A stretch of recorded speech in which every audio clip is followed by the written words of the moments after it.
Hi everyone, I'm Lauren, and talking more about my game collection again today.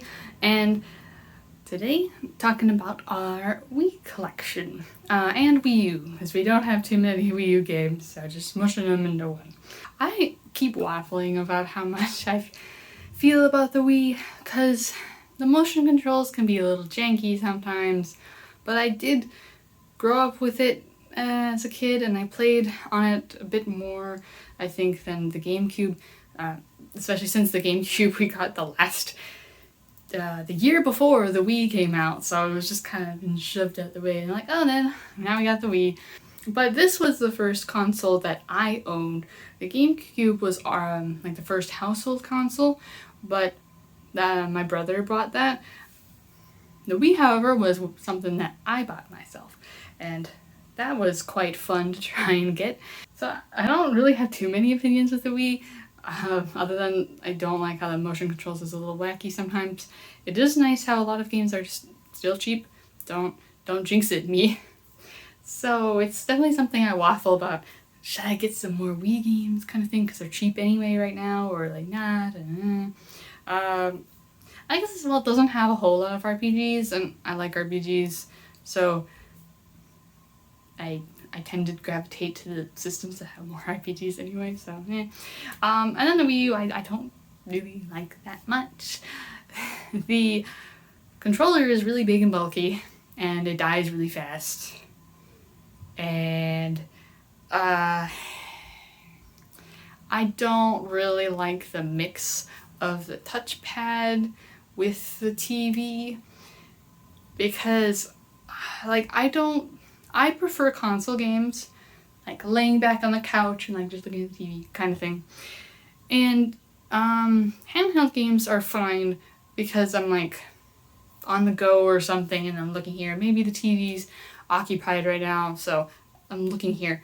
But with the Wii U, it was often like I have to switch back and forth, and that was really annoying. There was also some games on the Wii U that I thought were kind of annoying, or awkward, maybe is a better word, where they would have double, like, the gameplay screen both on the Wii U gamepad and on the TV screen, like Kirby Rainbow something, where you have to draw a path for Kirby to go on the gamepad. And for me, I want to look at the TV, because it looks better, it's prettier, it's bigger. That's what I like to do when I'm playing on a console type game. But I can't draw the lines while looking at the TV screen very well. I can do it with a tablet because you can see the mouse going around, but you can't do that with the Wii U stylus thing because it's just a stylus-y thing. So that was pretty frustrating, and I don't like that game because of that. So yeah, but we do have a few Wii U games still because they're exclusives, and I don't really want to get rid of them until they have a Switch port. So all that out of the way, let's get into games. I'll start with the Wii games first. First we have Arcry's Fantasia, I think it's a turn-based RPG. I haven't played it, but it has really bad voice acting, I know that. And also the character designer, I'm pretty sure it's the same artist who does Eureka 7. So if you like that anime, there you go. And then we have Broke. This is one I had as a kid. Not the same copy though, because my bro bought it, so he has it. This is a very strange one. It's a dark action roguelike third person. It's very strange story. A lot of strange enemies, and everything is strange and dark, and it's weird, and I really like it. If you want to progress in this, good luck doing it without a guide, though, because it's super obtuse, and I don't know how the heck you're supposed to figure anything out without a guide. But other than that, I really enjoyed it a lot. It has some really interesting voice acting too, thinking of it, but it's less cringy bad and more just like cheesy bad almost. Yeah. Oh, also, it is a remake of a Saturn game, which is kind of interesting. I think it's only on Saturn, might be on PS1 as well. But that was Japan only. Sad, very sad about that. because it looks pretty interesting as well. And then we have Dokapon Kingdom. This might be my most expensive Wii game. It's up there in any case. It's a really wacky board video game. I mentioned in some other videos that I really like these kind of games, so yeah, I had to get this. Thankfully I got it before it got too outrageously expensive. And I still haven't gotten a chance to play it yet, but it looks really silly fun. Oh, and this also has some RPG elements, which is kind of a neat thing, and you can battle other players and you can do a punishment to them. One of them is making their hair just poo. It's a poo hair. It looks really silly, and that's awesome. And anyway, next one is Elebits. This, I don't know what to describe this. It's like a gallery shooter almost, but you're sucking in these Elebits, who are these little creatures causing mischief in the house / areas, and you can fling things around. It's another kind of strange one. I think it does the motion controls pretty well, like it uses that well, and it's quite a bit of fun. Also, the artist for this, or character designer, I don't know. He also is at the very least the artist for Made in Abyss. He might also write that as well. I don't remember off the top of my head. And then we have Endless Ocean and Endless Ocean Blue World. These are two underwatery, explory, take photos of fishies kind of games. They have a little bit of a story, and they're not that bad actually for what I would expect from these kind of games.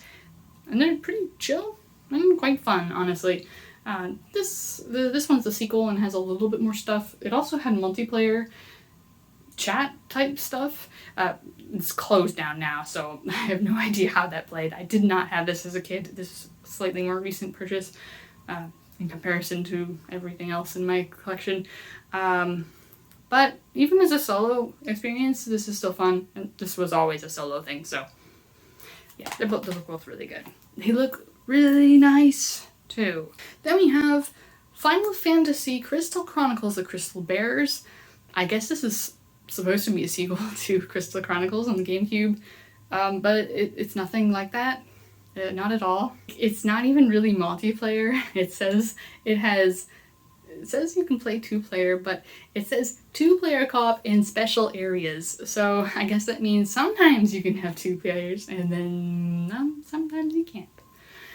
I haven't really gotten very far into this. I played it as a kid and got really confused and thought the main character was annoying as heck. So this isn't a really well loved one, I'm pretty sure, but I do want to give it another shot. Then we have Final Fantasy Fables Chocobo's Dungeon. This is a Fushigi no Dungeon game, so a roguelike in the Mystery Dungeon series, but featuring Chocobo. Very cute. I haven't gotten very far in it. There's a bit of a story here, but I liked what I played quite a bit. There's also a PS4 and Switch port remaster type of thing. So I'm probably going to be playing that instead of this, but I just kind of keep it around just in case I want to go back to this. I don't know. Then we have Fire Emblem Radiant Dawn. This is one of Devin's. It's strategy RPG. I've heard this one's difficult. It's also a little on the expensive side as well, I'm pretty sure. Then we have, sorry about these awful stickers, I need to really put some work in getting rid of, but this is Fishing Resort. This is a fishing game, and it has a lot of cool environments to explore, a lot of different fish. Does it say over 200 unique fish? You can make a little aquarium. It's really cute, and I do really like what I've played of it. I don't know if there's an ending to it or not, or if it's just, hey, go catch fish. But I don't care. It's fun. Then we have Fortune Street, another one in my board game, video game type games stuff. This is in the Itadaki Street series. I think this is the only one we got in English. They just retitled it Fortune Street, which I don't know what Itadaki Street means. Maybe it means Fortune Street. So whatever. This has Dragon Quest and Mario type characters in it, and kind of Monopoly-esque, buying properties and stocks and all that kind of thing. There's no mini games kind of thing. At least I don't think so. Then we have Fragile Dreams Farewell Ruins of the Moon. Kind of a explory, survival, kind of spooky kind of game. It's very strange, but it is interesting. It's a little janky to control sometimes, but I do enjoy it. This is another one that's kind of expensive, probably because there's nothing really like it that I've seen. And honestly, I feel like they should make a Switch port or something of this, because like I don't know how well it would do, but if it's expensive, obviously people are wanting it. And I think it would do well with a little bit more of a like a slightly more conventional control scheme. It does use the Wii remote as a flashlight, but I don't know. The Switch does have some motion control in that, so maybe that would work better. I don't know. It's another one that I kind of wish that more people could play, but I mean, it's kind of hard for me to go out and get it when it's like really expensive. I'm pretty sure it's at least $100. Maybe I'm a little wrong on that. Maybe it went down, but it definitely was expensive, if not is expensive. And then we have some Harvest Moon games, because I really like my console Harvest Moon games. I don't like the handheld ones for some reason. Anyway, Harvest Moon Tree of Tranquility, Harvest Moon, Animal Parade. I had both of these as a kid, same copies, and I really enjoy these because they're slightly more on the realistic side style-wise compared to the previous console one, Magical Melody. And there's a lot to do, a lot of roaming around, and yeah. I haven't gotten super duper far in either of them really. I was a distracted kid and played a lot of PC games anyway, really. But I do remember really, really enjoying both of them. Probably Animal Parade a little bit better. They're both very, very similar, but I think Animal Parade is probably like took Tree of Tranquility and improved it slightly, but that's just based off of what I remember. Also, man, these back of the cases are really terrible because look at that, it's just text and then one little screenshot and it's cow. The cows do really look really cute in both of these games, not gonna lie, compared to the I don't like the bubble face cows as much. Sometimes they're fine, but I don't like them as much. I like the slightly more realistic yet cartoony cows better. That's my hot take for today. Maybe not a hot take, but I'm calling it a hot take. Anyway, another kid one I had as a kid one. Little King's Story. Very weird, experimental kind of, you're building a kingdom and you have these little minions you throw around kind of like Pikmin, but then also randomly the boss battles are just different genre things. I think one of them is like a pinball game, essentially. It's strange. I really liked this as a kid, but I couldn't ever beat it because the final area was too difficult for me. So this is definitely one I want to get back to at some point and hopefully beat. It also has a remake on the Vita, I think, but I'm pretty sure it only was physical in Europe, at least in English, so that's kind of dumb. Then we have Okami. This is another one I had as a kid, and I guess I kept a lot of the Wii ones I had as a kid. I hear people calling it almost like a Zelda-y game, so I guess. And very, I don't know what it's called, Sunie maybe, style, like this traditional Japanese style ink painting thing. It looks really, really cool. It has some really good like sound effect, music, whatever.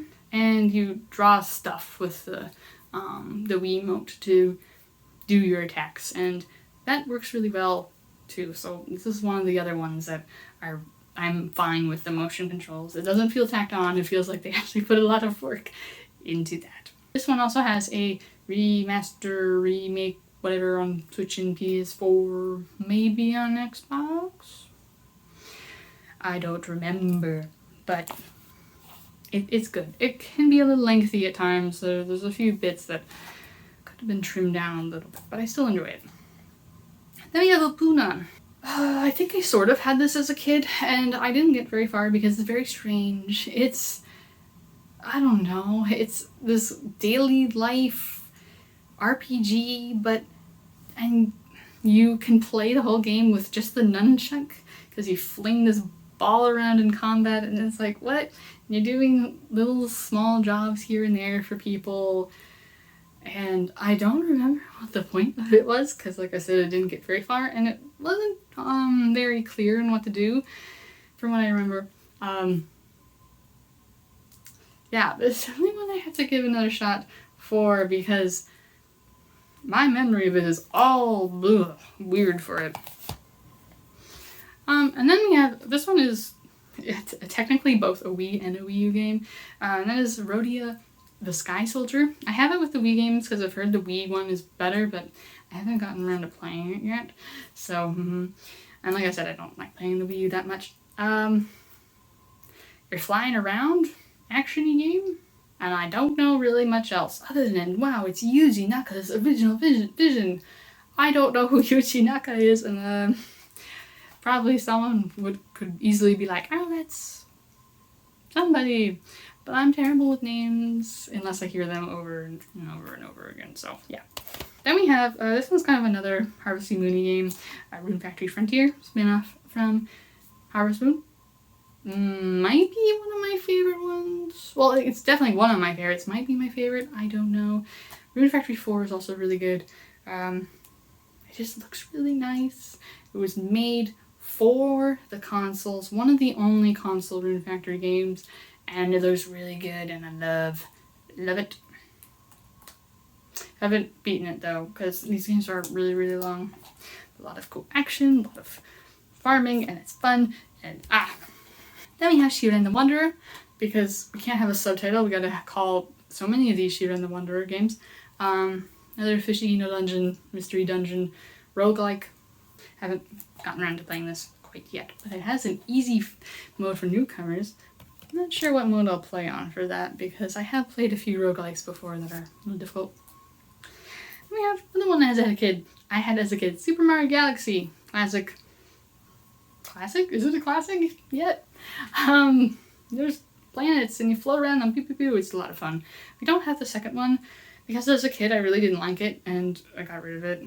I kind of regret that now, although I don't think it's hyper expensive. It's definitely not $100 game, so that's good at least. So I'll probably have to get that at some point, re-get it at some point. But this is definitely good. I don't know my new feelings on the second one. I just remember not liking it because they took out the story stuff, and I hated the central, like, tiny little hub. I like the big hub to explore. And I don't know. I was grumpy about that. Anyway, then we have one we don't have a cover for. And that is New Super Mario Bros. Wii. I think this is what came with Devin's Wii. I only played a little bit of it, and I wasn't particularly impressed. 2D Mario game. Thought it was okay. I want to give it another shot, though. Then is Super Smash Bros. Brawl. Have no idea which one or who had this. I know I had it as a kid. Probably Devin had it as a kid as well. But beat people up fighting game. I didn't like this one as much as Melee because I felt like Roy wasn't as good, and that's the only reason. I really like Roy, but it does have a neat story mode from what I remember. And then we have Super Swing Golf and Super Swing Golf Season 2. Arcadey golf games. They're in the Panya series, which I mentioned in my PSP games video, but I guess that didn't do well or something, so let's not call it Panya. Instead, Super Swing Golf, and see if that sells better. I don't know if it sold really that great though, because they're pretty cheap, both of them. What's neat though is Season 2 has, I guess, like some sort of costume for one of the Ninja Gaiden characters. I don't know the name because I haven't played that game, but look at that. That's Ninja Gaiden, right? Yeah. I know things. Then we have a series that Atlas is being mean to and not doing anything with now, and that is Trauma Center Second Opinion and Trauma Center New Blood. There's also another one called Trauma Teen, which I don't have, which I'm sad about because I really like that one. But anyway, this series is operating on people, trying to save lives. You're a doctor.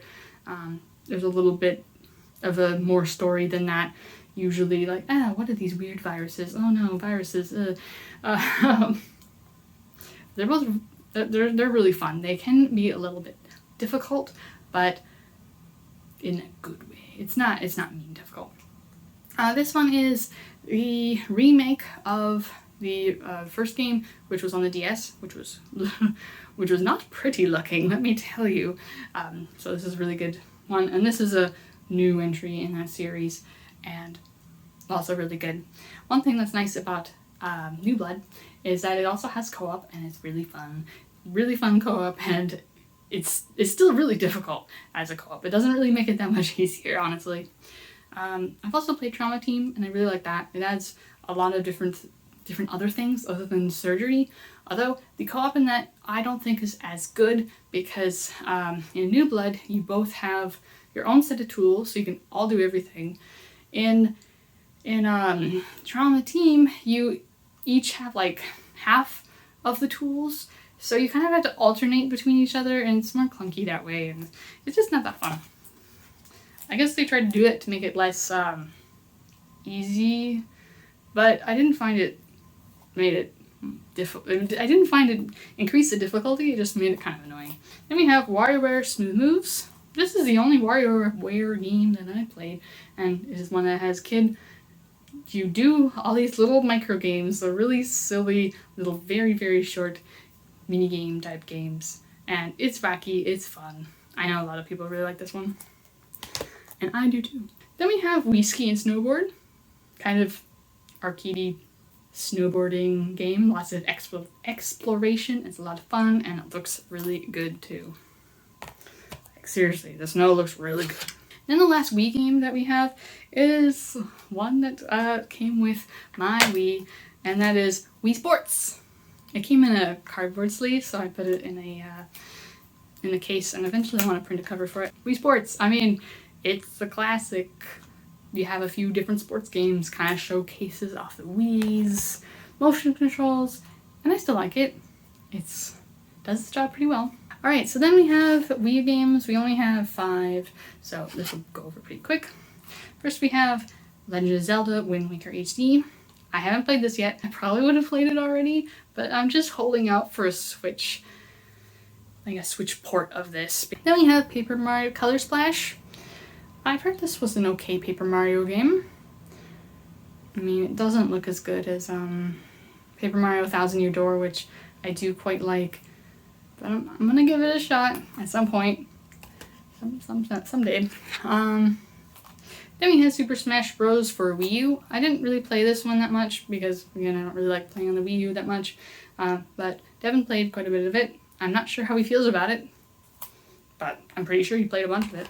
Then we have Xenoblade Chronicles X. Haven't gotten around to playing this yet because I want to play the first one first, or retry the first one first, I guess.